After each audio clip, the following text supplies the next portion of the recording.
Hello everyone, welcome to Vigyanis. I am Lisha, physics educator and mentor at Vigyanis. I hope आप सभी बहुत अच्छे हैं और फिजिक्स की जो तैयारी है आप लोगों की अच्छे से चल रही है।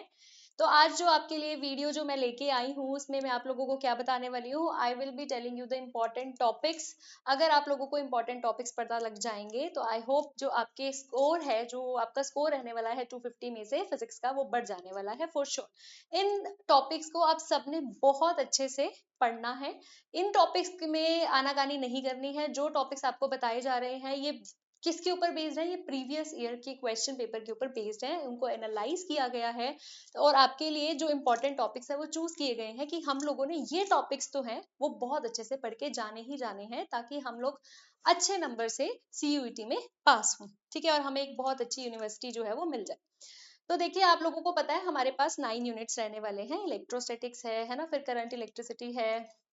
आप देखेंगे उनमें से मैंने, देखो ये जो इलेक्ट्रोस्टैटिक्स है वो कितनी बड़ी यूनिट है ना। तो आई हैव पिक्ड 5 टॉपिक्स। अगर आप ये 5 टॉपिक्स भी बहुत अच्छे से करके जाते हैं ना तो होपफुली आपका जो क्वेश्चन है इलेक्ट्रोस्टैटिक्स का वो अटेम्प्ट होगा ही होगा और आप बहुत अच्छे जो है इसको स्कोर कर पाएंगे यहाँ पे। तो ये जो टॉपिक्स है that is Coulomb's law, electric dipole, torque on electric dipole, most importantly is the Gauss law. ठीक है, गॉस लॉ उसकी एप्लीकेशंस, फिर उसके बाद इलेक्ट्रिक पोटेंशियल उसकी energy, then formula to calculate the capacitance of a parallel plate capacitor. आप देख भी सकते हैं यहाँ पे जो ये क्वेश्चन है ये 2024 और 2023 के क्वेश्चंस मैंने पिक किए हैं ताकि आपको दिखाने के लिए कि जो टॉपिक मैंने आपको कहा है पढ़ने के लिए उनमें से ही क्वेश्चन आया हुआ है। आप देख सकते हैं ये जो क्वेश्चन है that is basically based upon Gauss law. ये गॉस लॉ के ऊपर बेस्ड है, ये वाला जो क्वेश्चन है गॉस लॉ के ऊपर बेस्ड है, उसकी एप्लीकेशन के ऊपर। Then comes the current electricity. Current electricity में इलेक्ट्रिक करंट क्या है, ड्रिफ्ट स्पीड क्या है, what is electron mobility, resistance बहुत इंपॉर्टेंट रहने वाला है। रेजिस्टेंस पे तो आप स्टार मार्क कर लीजिए। ठीक है, you have to mark star. Resistance उसकी टेम्परेचर डिपेंडेंस कैसी है फॉर अ सेमीकंडक्टर, इंसुलेटर या कंडक्टर, या फिर सीरीज और पैरेलल रेजिस्टेंस। पार का formula with resistance that is V square upon R या आई स्क्वायर आर या P is equal to V I, ये इंपॉर्टेंट है। ओके, देन ईएमएफ और फिर व्हीटस्टोन ब्रिज कंडीशन, ये तो बहुत इजी कंडीशन है तो इससे रिलेटेड न्यूमेरिकल आपको पेपर में देखने को मिल सकता है। आप देख सकते हैं ये जो दो क्वेश्चंस यहाँ पे लिस्टेड है ये रेजिस्टेंस से रिलेटेड है, तो तभी मैंने बोला जो रेजिस्टेंस का टॉपिक है उसे स्टार मार्क कर लीजिए। जो मैग्नेटिज्म है, magnetism again it is a very huge unit, it is a very big unit, right. तो उसमें से जो टॉपिक्स हैं देखिए, बायोट सावर्ट लॉ और उसकी एप्लीकेशंस बहुत अच्छे से करनी है, बहुत अच्छे से। स्पेसिफिक है एक स्ट्रेट करंट कैरिंग वायर और जो हमारी सर्कुलर वायर होती है उसके सेंटर पे जो मैग्नेटिक फील्ड होती है और इनफाइनाइट वायर की वजह से जो मैग्नेटिक फील्ड होती है, ये दोनों टॉपिक्स बहुत इंपॉर्टेंट है। बहुत बार बहुत पेपर में इनसे रिलेटेड न्यूमेरिकल देखा जाता है। फिर एम्पियर सर्किटल लॉ, उसकी application, this force between to current carrying wires, इससे रिलेटेड क्वेश्चन लास्ट ईयर भी पूछा गया है। टाइप्स ऑफ मैग्नेट्स मतलब फेरो मैग्नेट्स हैं, डाया मैग्नेट्स हैं या पैरा मैग्नेट्स हैं, ये आपको पता होने चाहिए। देख सकते हैं जो हमारा ये क्वेश्चन है that is related to the types of magnets. ये जो क्वेश्चन है ये force between two straight current carrying conductors है। ओके, देन जो हमारा यूनिट है EMI and AC, electromagnetic induction and AC, ये है basically Faraday law, Lenz's law, eddy currents उसकी application, mean value and RMS value जो रिलेशन होता है ना इनके बीच में, that is the peak current and RMS current या peak current and mean current के बीच में relation, and resonance.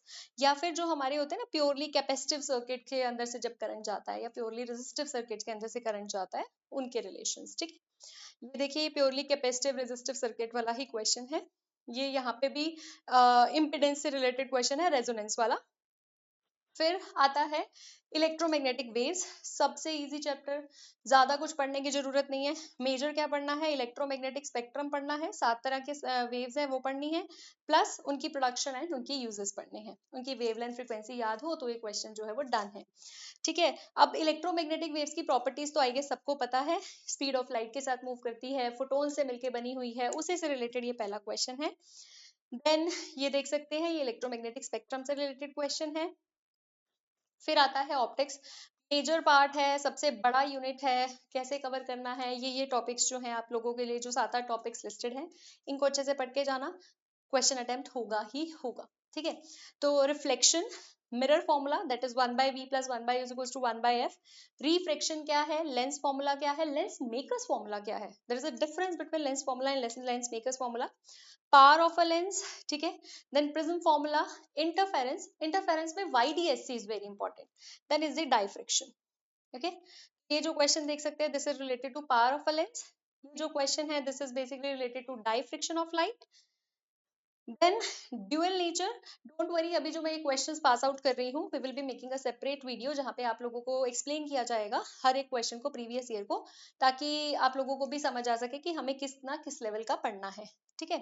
Dual nature of matter, यहाँ पे फोटो इलेक्ट्रिक इफेक्ट और जो ग्राफ्स होते हैं फोटो करंट के विद फ्रीक्वेंसी हो गया है ना, या फिर फोटो करंट का ग्राफ विद इंटेंसिटी हो गया, ये ग्राफ्स बहुत इंपॉर्टेंट रहते हैं, okay. Einstein photoelectric equation and de Broglie concept, और डी ब्रोगली कॉन्सेप्ट के बाद जो डेविसन एंड जर्मर एक्सपेरिमेंट में लैम्डा आता है ना 12.27 by under root V volts, very important, ठीक है। ये देखिए ये जो न्यूमेरिकल है ये हमारा फोटो इलेक्ट्रिक इफेक्ट से रिलेटेड है, ये वही है जो मैंने अभी आपको बताया ग्राफ्स, है ना। देन एटम्स एंड न्यूक्लियाई, ये जो चैप्टर है ये आप केमिस्ट्री में भी थोड़ा बहुत पढ़ते हैं, दैट इज अल्फा रे स्कैटरिंग एक्सपेरिमेंट हो गया, बोहर मॉडल हो गया। बोहर मॉडल में जो बोहर क्वांटाइजेशन प्रिंसिपल की जो है ना that is very important. Then hydrogen spectra, wave number निकालने का जो फॉर्मूला है, radioactivity, alpha ray, beta decay and gamma decay. Binding energy, binding energy में मास इफेक्ट का कॉन्सेप्ट, पैकिंग फ्रिक्शन जो होता है, and based upon that nuclear fission and fusion, okay. Finally आप देख सकते हैं यहाँ पे हाइड्रोजन स्पेक्ट्रा से रिलेटेड क्वेश्चन है, ये बोहर मॉडल से रिलेटेड क्वेश्चन है। And finally we have electronic devices. Electronic devices बहुत ज्यादा नहीं आता है, यहाँ से आप लोगों को एक तो बैंड थ्योरी जो भी है हमारी, formation of bands in solid, that is conductor, semiconductor और इंसुलेटर कैसे डिवाइड किए जाते हैं on the basis of this theory. IV characteristics of a PN junction diode in forward bias as well as reverse bias region, and then the rectifier, okay. देख ले सकते हैं ये जो क्वेश्चन है ये रेक्टिफायर का है। आई होप आप लोगों को जो इंपॉर्टेंट टॉपिक्स हैं क्लियर होंगे, ठीक है। और ये टॉपिक्स आप लोगों ने बिल्कुल नहीं छोड़ के जाने हैं, जो सारा पढ़ सकता है that is well and good, जिसको सिर्फ इंपॉर्टेंट पढ़ के ही क्रैक करना है तो ये जो टॉपिक्स है ये बहुत इंपॉर्टेंट रहने वाले हैं for CUET 2025 physics exam. I hope you all like the video, do share the video with your friends, do subscribe the channel for the latest updates. Thank you so much.